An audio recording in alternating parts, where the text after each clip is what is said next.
Muri iki gihe isi ya crypto ikomeje guhinduka ku muvuduko udasanzwe, hari umushinga umwe wihariye ukomeje kwitandukanya n'indi mishinga. Si ukubera amagambo menshi cyangwa meza areshya abantu, ahubwo kubera impamvu ifatika igenda ifatwa gahoro gahoro, yubaka ejo hazaza ikoreshwa nyaryo ry'ifaranga rya digitali. Uyu mushinga ni Pi Network. Nitwa Mwami, ndaje ngo tuganire kuri update twamaze guhabwa na Pi Core Team, tubashe kumva muri rusange ibyo badutangarije tugomba kumenya nk'abapioneer.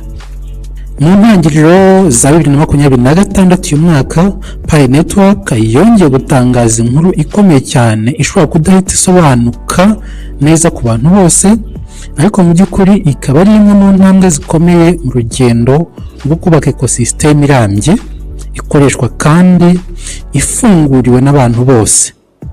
Iyo nkuru ni inkuru yerekana kwagura Pi App Studio, kongeramo uburyo bworoshye bwo kwishyura hakoreshejwe Pi, gutangiza igikorwa cy'abacreators no gufungura amarembo ku bantu benshi bashaka kubaka apps nubwo baba badafite ubumenyi mu by'ikoranabuhanga.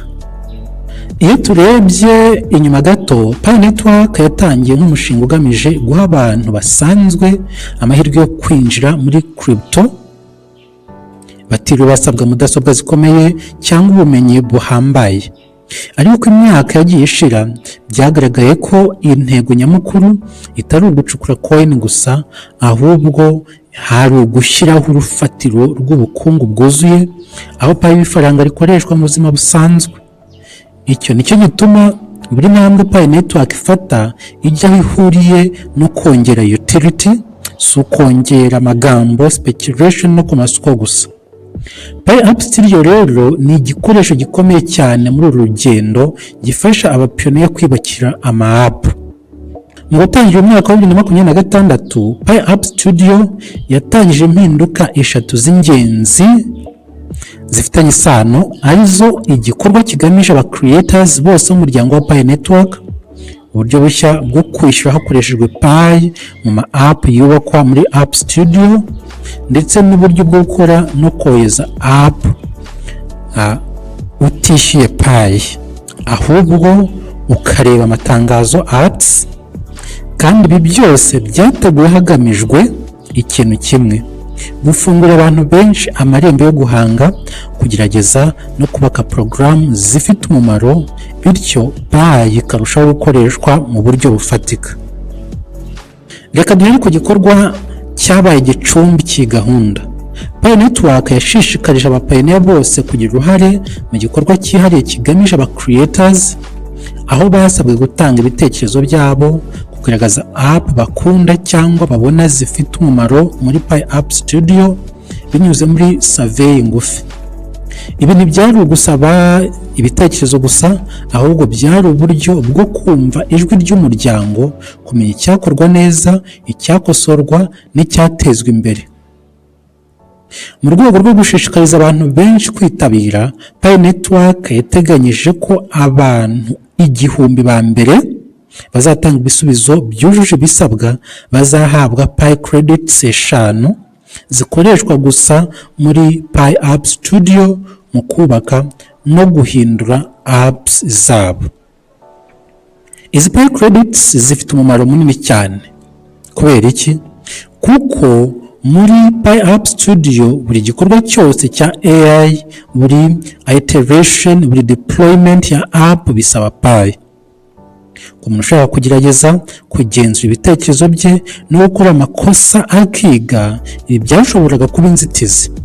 Izi credits rero zigamije gukuraho iyo nzitizi, zigatuma experimentation iba yoroshye, cyane cyane ku bantu badafite Pi nyinshi cyangwa batarimukira kuri mainnet. Ibi byerekana ko Pi Network idashyira imbere gusa bamaze kujya ku rwego rwo hejuru, ahubwo ishaka gufasha n'abari mu ntangiriro. Ikindi gikomeye cyane ni uko Pi Network yasobanuye neza ko App Studio igenewe cyane cyane abantu badafite ubumenyi muri coding. Ibi ni ihame ryihariye rya Pi Network, ko ikoranabuhanga ritagomba kuba iry'abantu bake. Umuntu wese ufite igitekerezo nubwo yaba atazi coding ashobora kubaka app kuyitunga no kuyibyaza umusaruro mu buryo bw'ubukungu. Ibi rero ni ihinduka rikomeye cyane mu isi ya Web3, aho kenshi ibintu byinshi bigaragara nk'ibigenewe abatekinisiye gusa. Mu bintu bishya byatangajwe, ikintu cyafashwe nk'intambwe ikomeye cyane ni uburyo bushya bwo kwishyura hakoreshejwe Pi mu ma app yubatswe muri Pi App Studio, kandi ibi bigakorwa nta coding, nta bumenyi buhambaye.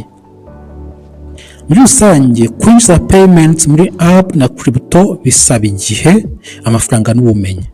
Nubwo Pi Network yari imaze gushyira hanze developer library ishobora gutuma kwinjiza Pi payments bifata iminota 10 ku muntu uzi coding, ku bantu badafite ayo mahirwe byari bikiri ikibazo.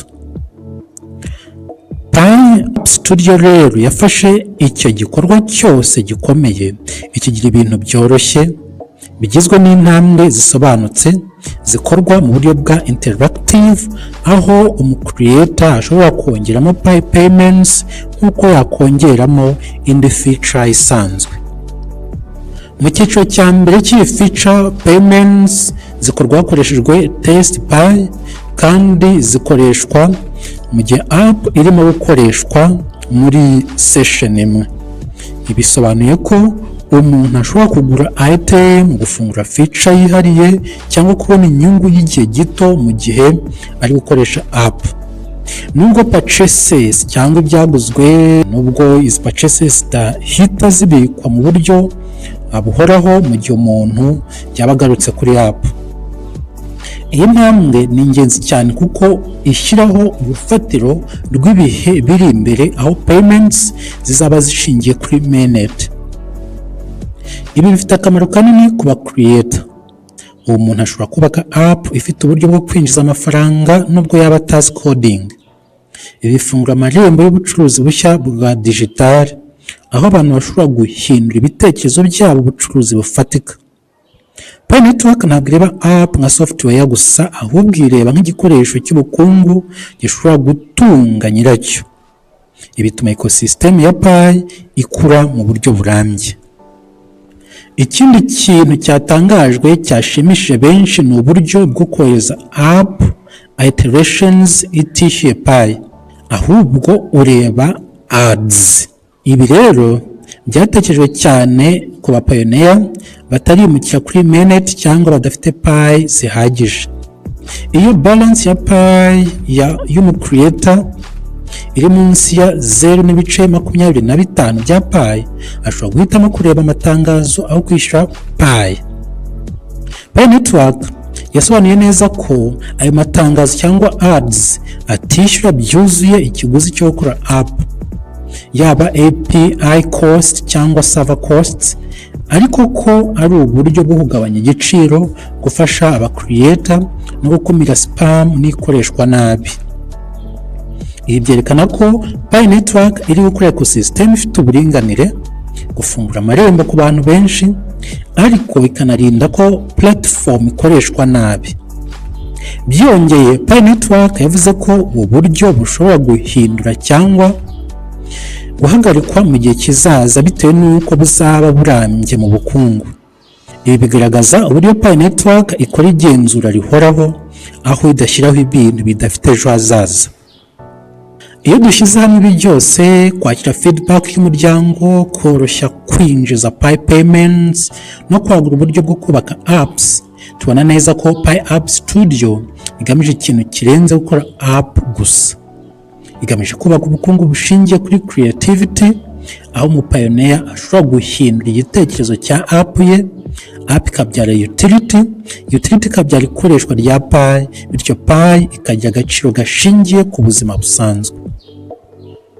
Mu gusoza, Pi App Studio ntabwo ari feature isanzwe yongeweho muri Pi Network.